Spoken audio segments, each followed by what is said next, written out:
안녕하세요. 이혼 전문 변호사 아우른법률사무소의 이상미 변호사입니다.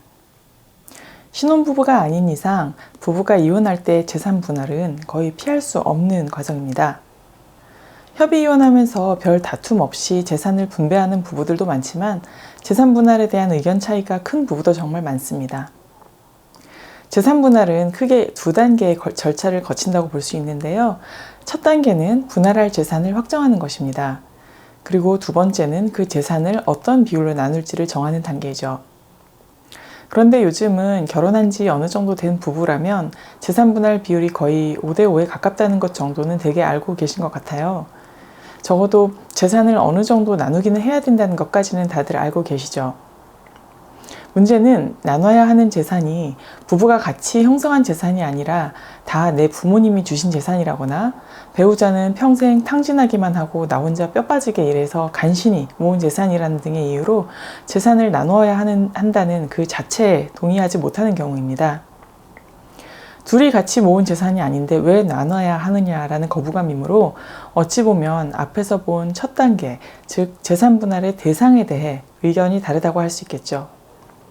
왜냐하면 이런 분들의 주된 바람은 비율을 적게 주고 싶다는 게 아니라 아예 나누고 싶지 않다는 것이기 때문입니다. 이 문제는 결국 다시 재산 분할에서의 특유재산이라는 좀 어려운 쟁점과도 비슷합니다. 내 부모님이 증여한 부동산은 나를 주신 거고 배우자가 기여한 게 없는데 왜 이걸 나눠야 하느냐, 또는 내가 번 돈으로 산 집인데 집 사는 건 반대하고 본인이 번 돈은 주식으로 다 날린 배우자가 왜 이 집에 대해 권리가 있느냐 같은 참 일리 있는 항변들이죠. 하지만 최근 법원의 경향은 이혼할 때 어느 한쪽이 증여나 상속을 받았건 심지어 결혼 전에 마련한 재산이건 배우자의 기여를 널리 인정하는 추세입니다. 그래서 일리 있는 항변임에도 불구하고 그 명의나 출처에 상관없이 대부분은 배우자에게 상당 부분의 재산을 주라는 결론을 내리곤 합니다. 특히 혼인기간이 길면 길수록 배우자의 비율도 커지죠.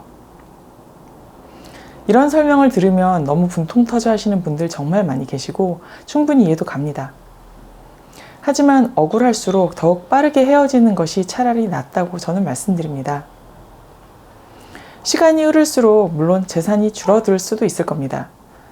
하지만 대개는 재산이 늘었던 사람은 더 늘게 마련이고 특히 부동산의 경우 오래 시간이 지나면 조금이라도 더 가치가 오를 가능성이 있죠. 그런데 그에 반해 재산 분할에서는 혼인기간이 길어질수록 배우자의 기여도도 더 높게 인정됩니다. 물론 아무리 시간이 오래 지나도 무한대로 기여도가 높아질 리는 없겠죠. 하지만 내 부모님이 결혼할 때 사주신 집에 대한 재산 분할을 한다면 결혼한 지 3년 만에 이혼할 때와 10년 만에 이혼할 때 배우자의 기여도가 같지는 않겠죠. 이혼 상담을 오셔서는 이혼할 마음은 확실한데 배우자와 무관하게 취득한 재산을 분할하는 것이 못마땅해서 머뭇거리시는 분들이 종종 계십니다. 하지만 앞에서 살펴본 것처럼 시간이 지날수록 배우자의 기여도는 더 크게 인정되는 편입니다. 따라서 이혼 의사가 확실하다면 그래도 최대한 빨리 이혼하는 게 지금 주는 게 아까워서 미루는 것보다는 훨씬 나은 선택이라는 점 잘 이해하시면 좋겠습니다.